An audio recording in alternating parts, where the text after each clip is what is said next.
Hi everyone, thanks for joining me once again on this Saturday morning. Story time once again, as always.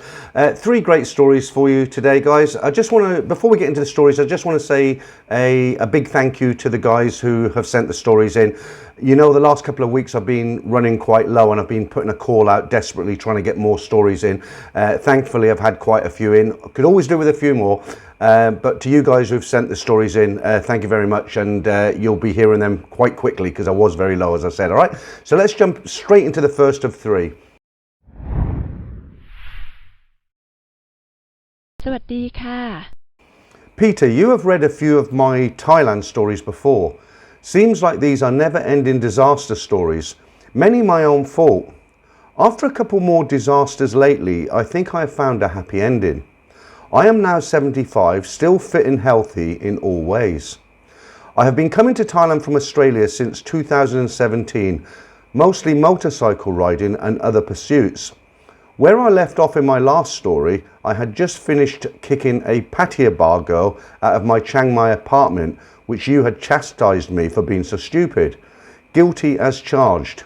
I was still looking out for a long-term take-care relationship and have had a few false starts along the way.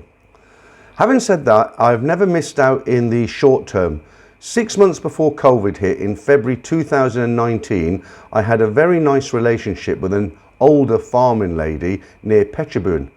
I was the replacement for her previous Danish man husband, who she nursed in brackets but never got a bean for her efforts until he died of cancer. Her whole house was a shrine to him.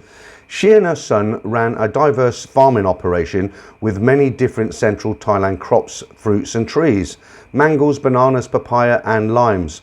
Being an ex-farmer myself, I enjoyed the farm life and I liked pruning.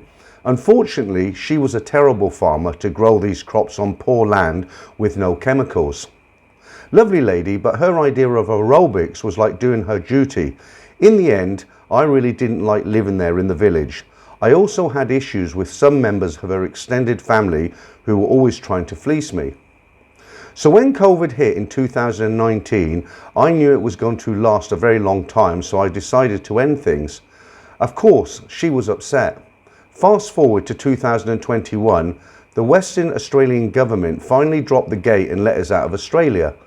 I drove to New South Wales so I could fly to Thailand from Sydney. I enjoyed the whole Thailand pass and visa application nightmare and finally arrived in Chiang Mai in December. I had friends there. I was going to try again. I went through a sort of interview process with some older ladies I had met online.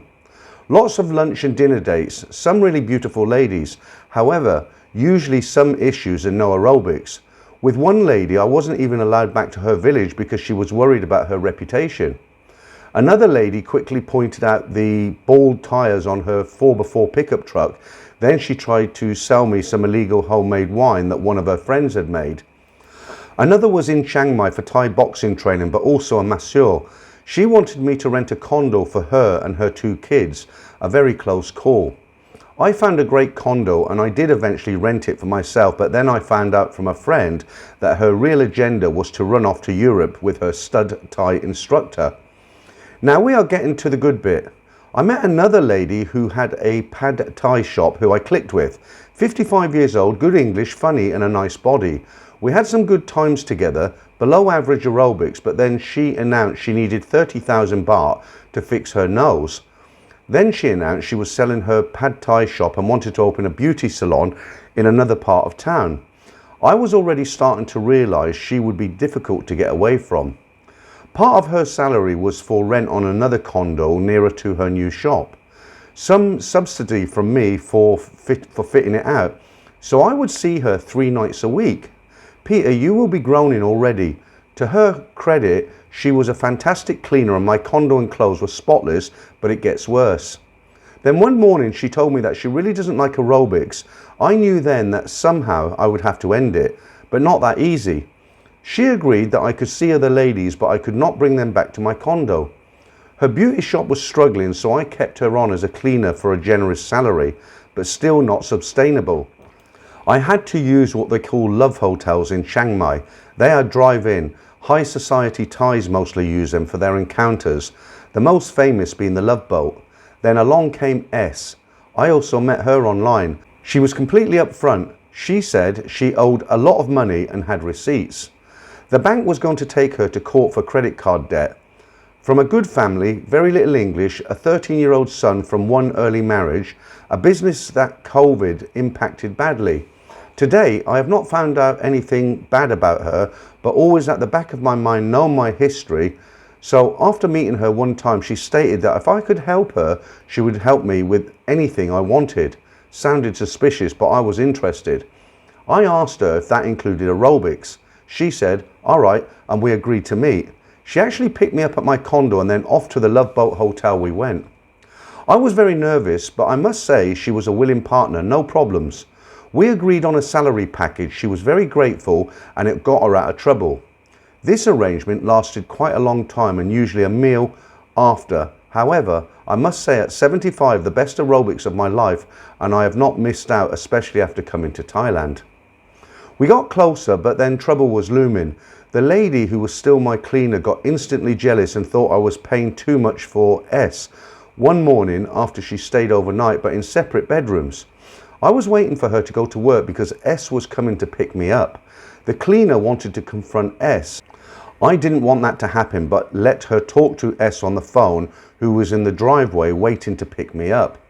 Well, she went off and terribly abused S and even called her several very bad names. She also threatened to kill the both of us. S was recording all of this on her phone, but very upset. I knew the cleaner was dangerous because I found out from other people. So I thought, this is it. If she won't leave, I will. I thought I would never see S again. I said I was going away for a few days on my motorbike. After the cleaner finally went to work, I packed up as much as I could to carry and went to another city in northern Thailand. Not to worry, I was getting bored in Chiang Mai anyway because of the pollution and traffic jams. With a little help, I found a house to rent cheaply. I still had most of my stuff in my Chiang Mai condo, but fortunately only 1 month to go on my lease. I thought S would never talk to me again, but it turns out S really wanted me to contact her again. I did after a few days. You'll probably be thinking, yeah, she needs the money, there is that, but sometimes you know when there is more. So her best friend's husband, a mean-looking Thai man, and I cleaned out the condo without the cleaner even knowing. I was still afraid for my life, as are some of my Chiang Mai friends. She moved everything to the new city. When the cleaner found out, she threatened to kill us if she's seen us again. At least the cleaner had enough pride not to trash the condo. So Chiang Mai is out of bounds for some time. Turns out that S is a great cook and cleaner and takes care of me very well. She stays with me when she can and communicates to Chiang Mai for her business and son. I will include some pictures in a separate email, which are for your eyes only. And he sent me some pictures, they were quite interesting, as do a lot of people when they send in the stories. It kind of confirms what they're saying, is they haven't made up the story. Actually, on that story, the one thing that impressed me is when he said he was 75 and he's still checking into love hotels. You know, pat on the back for him, well done. I mean, I hope I'm still alive at 75. Okay, so right, the next story might not be for everybody, but a lot of guys, they write into me and they say, look, you never tell stories about relationships with ladyboys, why don't you? And it's simple. I can only read out what people send in to me, and if people don't send me any stories about ladyboys, I can't read them out. You know, I don't make up stories, everything's sent in. But for those guys who've been waiting, I've got a very nice story now. I hope you're going to enjoy this. Like I said, it might not be for everyone, but it is a good story. I have been watching your channel for over a year and have been watching Thailand videos for several years. I very much enjoy your channel and think I've seen every episode. For months, I have daydreamed about visiting the places you describe so vividly. So recently, I finally seized the opportunity to book a flight and go on a solo holiday to Bangkok, Phuket and Pattaya. I've been a physiotherapist for over 20 years and I've still not discovered an adequate explanation for that phenomenon we call romantic love, that feeling that unexpectedly takes a hold of you when a certain person walks into your life. Sometimes it happens, but usually it doesn't. I'm 56 years old, have been married and divorced 3 times. I am embarrassed to admit that I have had more girlfriends and encounters than I could count or remember.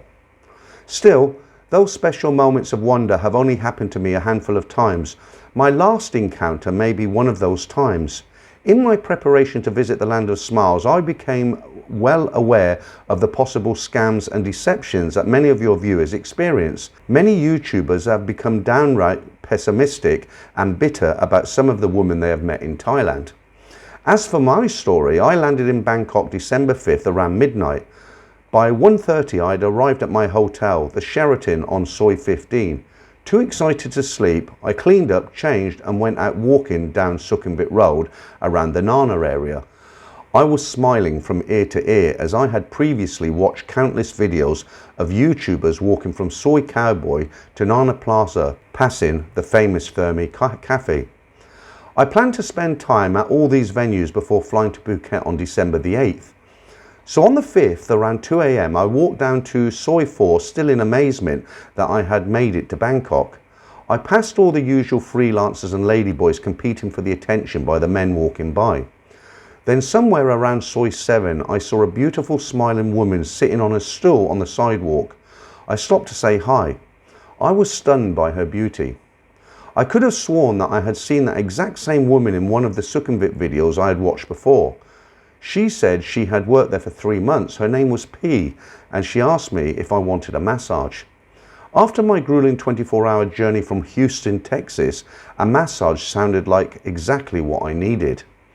I followed her into a dingy establishment, up a flight of treacherous uneven stairs into an even more dark, dingy room with mattresses on the floor. I thought this was a terrible situation to have a relaxing massage in. When I said I wanted to leave, P suggested that she could come with me to my hotel and gave me a massage in my room. By this time, I realized that P was a ladyboy and I was apprehensive to say the least. But it was my first day in Bangkok and I figured, why the heck not? After a wonderful, authentic Thai massage, I was feeling much better. During the next hour or so, a very special time of affection and flirting commenced. No aerobics, as I was still freaked out that I was in fact with a ladyboy. She offered to stay the night, but I didn't think that was a good idea. So she told me to message her on her Line app if I wanted to see her again tomorrow.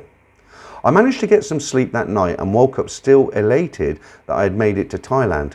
I thought about P and considered her offer, but thought there were way too many places and people I wanted to see and experience. The second night, I went to Soicowboy and ended up at Crazy House. While it was still early, I quickly understood how it got its scandalous reputation. In no time, I was approached by a petite and completely naked beauty. I bought her a lady drink, hoping to spend time talking and seeing if there was any chemistry between us. Within a few minutes, she suggested that I bar fine her for a short time and take her back to my hotel for drinks. I thought this was kind of fast, but when I opened my mouth, I heard myself say, sure, why not? I have to say that it usually takes me a while to get comfortable enough and in the proper mindset to get physical with a woman. But this lady wanted to get right down to business. Needless to say, after a fruitless attempt at some aerobics, things didn't exactly work out. She was soon gone, along with a few thousand baht. The night was still early and I decided I'd finally visit the holy grail of freelancer establishments, the Thermi Cafe. In the videos I'd seen, it was wall-to-wall beauties, regular Thai women with daytime jobs and regular lives who would spend a few hours at night hoping to meet an interesting foreign man and make a few extra baht on the side. After doing 2 walkarounds in the cafe, my experience wasn't quite what I expected it to be. Then a pleasant, smiling, attractive woman grabbed a hold of my hand and wouldn't let go. She propositioned me right there and then and said that for a normal fee, I could take her to my hotel. I didn't quite know how to say no, so I agreed. The second encounter that night played out similar to the first one, only worse. No attempt at conversation, no small talk or flirting, only right down to business. Again, things didn't work out and she was gone as fast as she had come. It was only my second night in Thailand and my expectations were severely dashed. It still wasn't even midnight and I was sitting in my spacious hotel suite feeling disappointed. One more shot, I thought to myself, and headed out to Nanaplaza. It was loud and hectic music blaring, go-go dancers shouting out to passers-by and grabbing hold of them if they were close enough. I poked my head into a few go-go bars and finally went into one. It was loud, small and crowded. I found a seat and spotted a drop-dead gorgeous woman near the stage. I gestured for her to join me and she came and sat down next to me. She was equally as attractive as P, and I assumed she was a ladyboy as well. This woman said that she was not, however, I doubted her for some reason. No sooner than it took for her lady drink to arrive at the table that she asked me if I wanted to take her out as well. She asked me to pay her bar fine and coyote fee and that we could go to a private room. It was very loud in this place and any attempt at conversation was fruitless. At that point, I couldn't bear another disappointment and loss of significant sum of money, so I made an excuse to leave and returned to the hotel. By that time, jet lag was catching up to me and I slept until 3 p.m. The next day, after 2 days in the land of smiles, I thought my long-planned holiday, my journey to the end of the rainbow, was going to be a bust. I woke up thinking about P, as she had been my best experience so far. I texted her and asked her if she wanted to go to dinner with me. The noise and chaos of Nanaplaza and Soicowboy the previous night had been off-putting and left me with little desire to return. However, dinner and a movie with P sounded just great to me. P showed up at my hotel looking stunning. I will include photos for your confirmation. We went to the best reviewed steakhouse in the area. Truly a first-class experience with a price tag to match, almost double the price of a steak dinner here in Texas, but worth every penny. Sitting across from P was memorizing, and I soon began to relax. We sat shoulder to shoulder, holding hands in the theatre, and I was happy as a clam. She offered to stay the night, and I agreed. It was an innocent but tremendously satisfying night. The next day, P took me to see the reclining Buddha temples and other holy sites in Bangkok. She referred to it as paying homage to the monks. She was pleased that I wanted to go and take her Buddhist faith very seriously. She also took me to a large mall where her cousin worked in the food market. Within the first few days, I had already met 2 of her cousins and video chatted with her sister and father more than once. P's English was limited, so we relied heavily on Google Translate. I was used to this arrangement as I live and work in a mostly Hispanic area in Houston. Many of my clients don't speak much English, so I had become comfortable using a translator. I learned that P was from Laos and travelled back and forth to Bangkok to work and support her family. She told me that she had a visa prior to COVID, but since then she'd had to travel to Laos every 45 days to renew her current visa. She said her mother died when she was 10 years old from a lung disease, and she lived only with her sister and her father most of her life. She said that her father had remarried a wonderful woman who had accepted her for who she was. She told me that her father had been very physically abusive towards her when she was younger and forbid her to become a ladyboy. She also said that as an adult, he eventually accepted her for who she was. She said she will be 30 years old in February. I noticed that P couldn't understand or speak Thai, but didn't seem to be able to read or write it either. She told me that her father was very poor and so she didn't get to study. I didn't pry into how much education she actually had, but she didn't seem to know about history such as World War II or current events. She also said she didn't know who Elon Musk or Donald Trump were. None of that mattered to me. In America, we tend to be Western-centric and assume our culture is all that matters. P and I were connected at the hip for the first few days in Bangkok. When it was time to fly to Phuket, I just didn't want to go without her. I'd heard another viewer say that bringing a woman to Phuket was like bringing your own sand to the beach. But I was so comfortable and elated with P that I asked her anyway and she accepted. The next 5 days were a dream come true. We travelled the island and went to Koh Phi Phi and Maya Bay. We also saw the majestic Big Buddha and saw many more attractions. Being from Laos, P said she didn't often have the opportunity to swim in the ocean. Neither of us want to leave.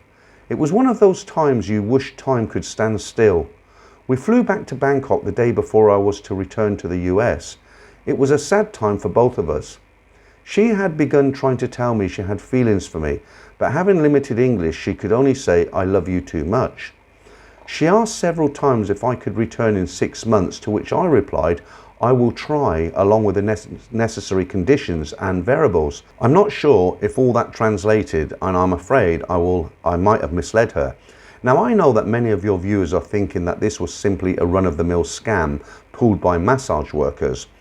This possibility was never fully out of my mind during the trip. However, after paying her for her massage the first night, she refused to take any money from me. She didn't ask for anything. Upon leaving, she didn't give me any information on how I could send her money or ask if I could help support her family. I half expected to get a story about a sick water buffalo or an accident causing an urgent need for the medical expenses. I suppose time will tell. I know it's impossible for me to be completely objective about the situation, but I couldn't help but feel sincerity in P. Being an aging ladyboy and massage worker, finding a nice Western guy to settle down with could be an ideal goal for her and many in her situation. I've personally known fully transitioned trans people who live with the insecurity about their looks and the fears that they will ever be fully accepted. In one interview, a trans woman said, "No one loves a ladyboy." A trans woman I met 25 years ago voiced the same sentiment to me, saying, "A lot of guys want me to be their bit on the side, but no one wants to take me seriously and settle down with me." In my practice, I have several transgender teenagers. Some of their parents and families are supportive, but many are not. I suppose my biggest surprise of the trip was that I developed feelings for and fell in love with a ladyboy. When I was arranging for a flight to Phuket, I noticed her passport still said male. This was a wake-up call. I thought, am I in a same-sex relationship? Although she was born and was still a biological male, everything about her was a woman. She was truly a her.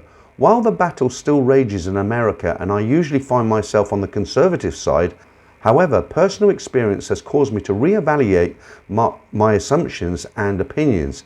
Since I've been back, P video calls me twice a day, and I'm still as fond of her as I was on holiday. I tentatively plan to return in June, so I'm not sure how this story will end.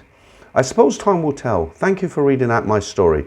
So there you go. I mean, look, you know, there's a lot of people who come on my channel for the first time who've not been to Thailand. You know, maybe they're thinking about coming to Thailand on vacation, and they watch various videos, not only my channel but other channels. When you tell stories like this, people prejudge. They've never been here before, they don't understand, and they start criticizing people, you know, and I get a lot of that. A lot of the comments you won't see because I delete them because they're just so ignorant. I don't think they're worth putting up, leaving on the channel. Now this is something I've seen quite a lot of times where guys come here and for whatever reason they get into a relationship with a ladyboy. Now if you haven't been here, it's really difficult for you to understand because a transgender in the West kind of looks a lot of the time, I've got to be careful how I say this because I don't want to offend anybody, but a transgender in the West kind of looks like a guy in women's clothes most of the time, all right, not all the time.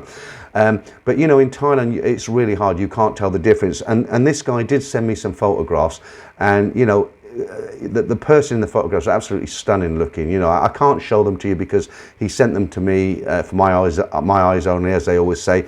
But yeah, I fully understand it, and I'm not one of those guys who kind of judge people, you know, and I hope you're not either. But great story, and I hope that works out for him. You never know. You know, she's 30. Maybe she's got to the stage in her life where she's just thinking, you know, I need a bit of security. I need something a little bit more constant in my life. So let's hope it works out for both of them. Okay, right, into the final story, story number 3. This story is great because if you haven't been here before and you're thinking about you'd like to come here and maybe find a girlfriend, there's a lot of warnings in this story. This guy had a lot of experiences, and I think it's a great story to listen to if you haven't been here before and you're thinking about coming here for love or dating, whatever you want to call it. Okay, so let's get straight into it.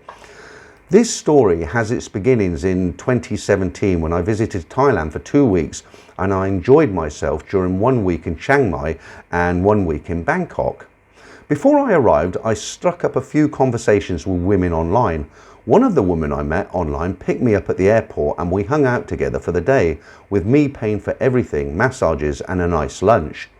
She had a medical procedure the next day and she said something about wanting to see me, although I never heard from her again.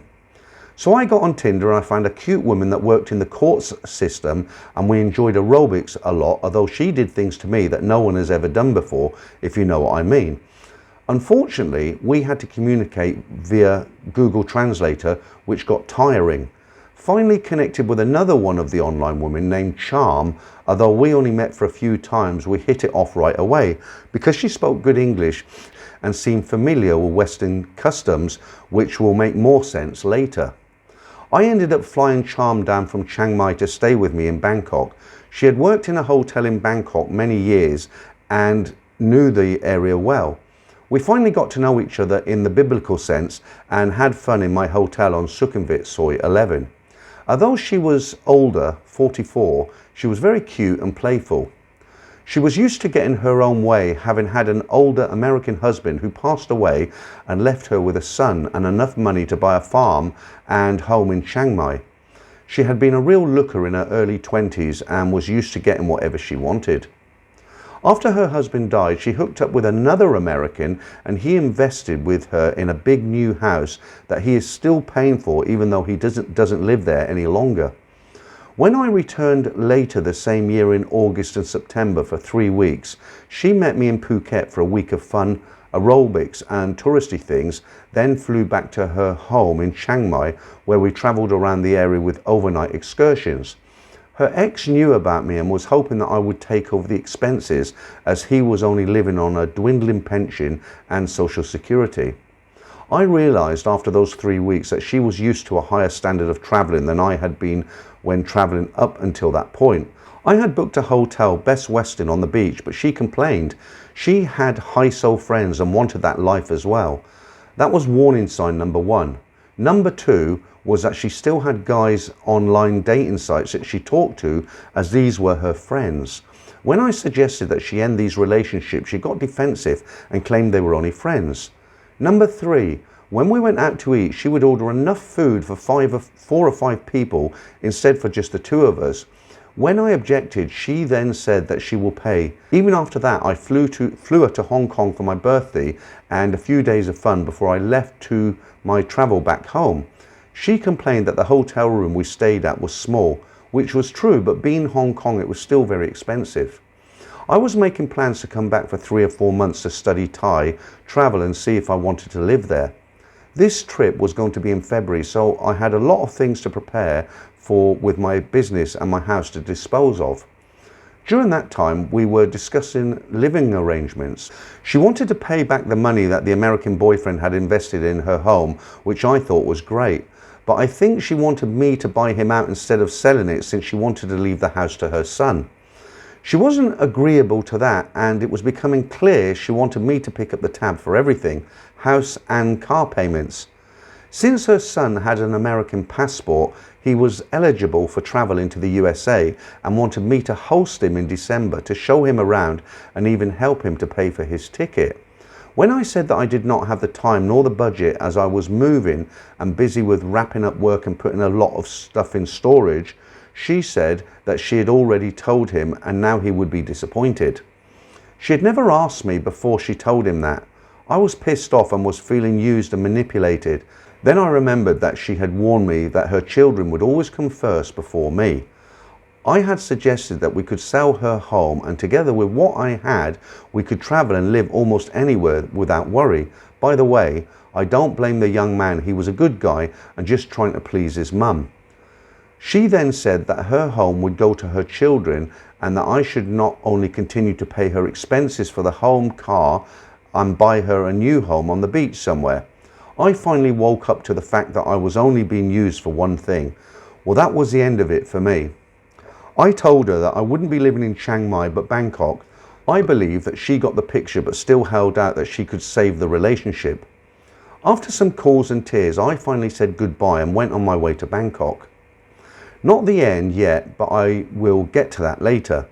I was sad, but looking back, I really dodged a situation that would have ended badly and me out of money. When I got to Bangkok, I had met a few women online. This was before I got into listening to your YouTube channel with advice and suggestions. Now, I would have done it differently and taken more time. However, it did not turn out as badly as it could have. One woman named Apple took off from work to meet me at the same hotel that I have stayed at before, the Grand President on Sukhumvit Soi 11.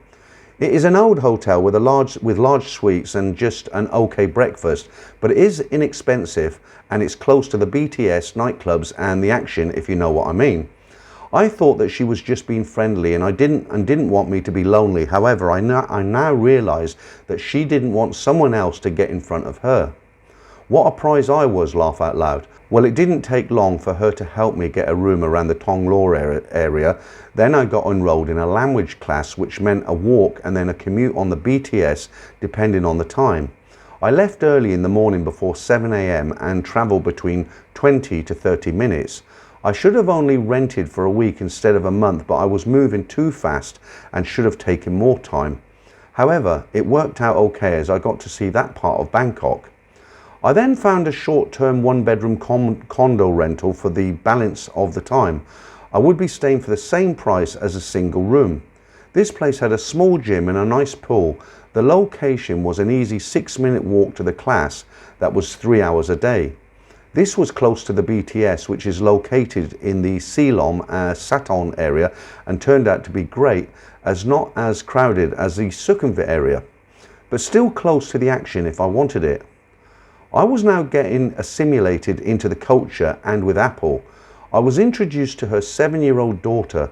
Similar story of abuse by the husband, and Apple was divorced soon before her daughter was born, so he wasn't on the birth certificate. Nice kid, but way too hyperactive and had to be medicated. She worked in the area and kept close tabs on me, and I was dependent on her like a fish out of water. As we spent more time, her daughter began to grow on me and we soon became attached. I had never had children, so this was a new experience for me.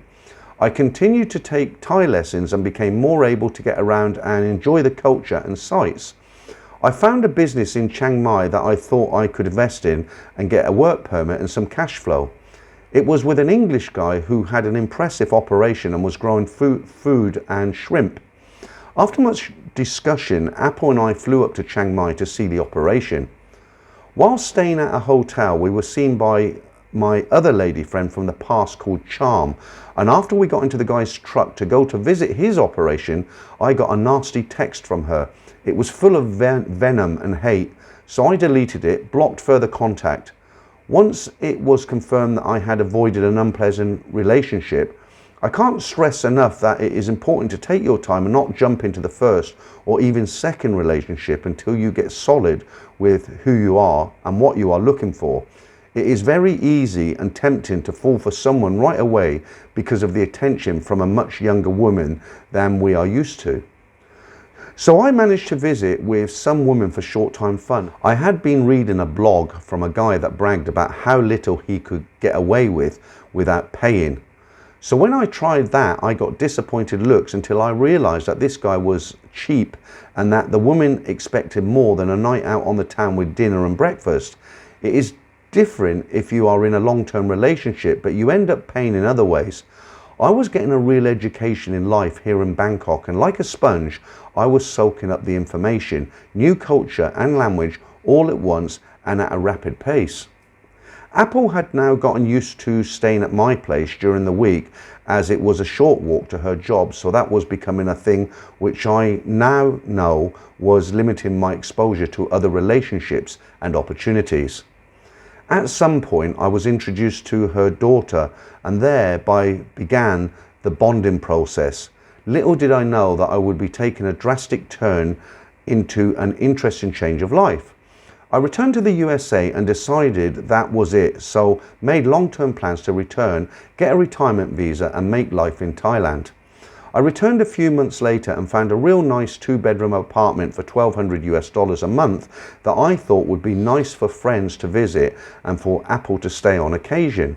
Well, that was a plan and it worked for a while, but soon her daughter began calling me Papa and we became closer and I wasn't complaining. Her daughter had emotional and development issues which were being treated medically from a young age. At this point, a normal person would have run away, but for some reason I didn't.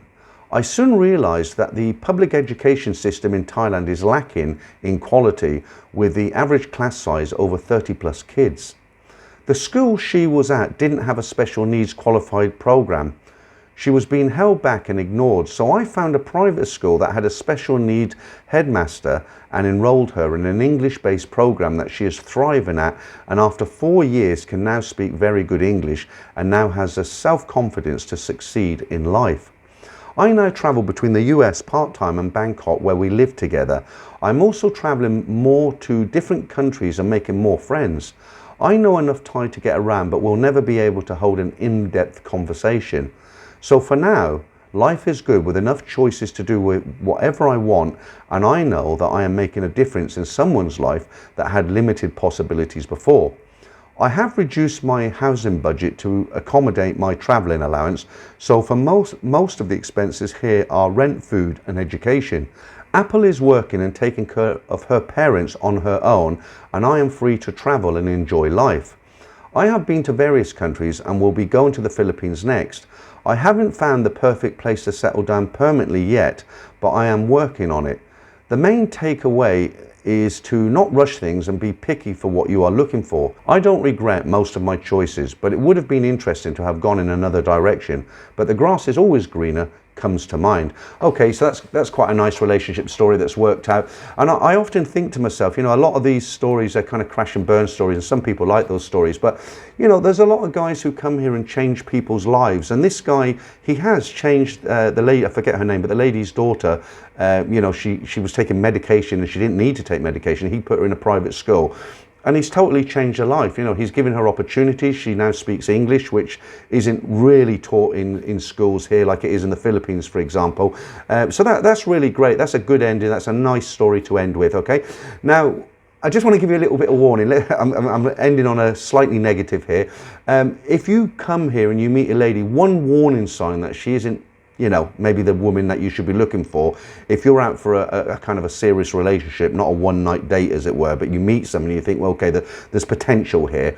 If you go for dinner, and this happens a lot, if you go for dinner and the girl orders lots and lots of dishes, and she'll take, you know, one from here, one from here, one from here, and she leaves 90% of the food, it's probably a good time at that early stage to walk away, because a good girl wouldn't do that. You know, if you take her for dinner, she'll order what she wants, 1 or 2 dishes, and she'll finish what's on her plate. If she's a small girl, maybe she'll leave a little bit on the side. But, you know, this is something, as I say, that happens quite often. They'll go with a foreigner and they'll think, wow, I can order whatever I want. They'll order 6, 7, even 8 dishes of food. It's all piled up. The guy tries to get through as much of it as he can. A lot of times the guy just doesn't want to eat the Thai food because it's too spicy, and he's paying for it. It's left, and she doesn't care. So it's a good warning sign that if a girl orders too much food. Okay, right, so I'm just thinking, as this story comes out on Saturday, it's going to be New Year's Eve, isn't it? So we're going to be going into 2023. So I'm not a great one for celebrating New Year's Eve. I never have been. I spent my career in the hotel business looking after other people enjoying their New Year's Eve. Once I retired, I just wasn't into it. You know, maybe watch the fireworks on TV or something like that. But I think if you're watching this on the Saturday, I think I'll be doing the live stream on a Monday this week, but I will put out a post, okay? So stories again next Saturday. And once again, guys, as I always say when I end, if you're sitting on a story and you're not sure whether to send it in, now's the time to send it in and I'll read it out for you, okay? Thanks for listening again, guys, and I'll see you real soon.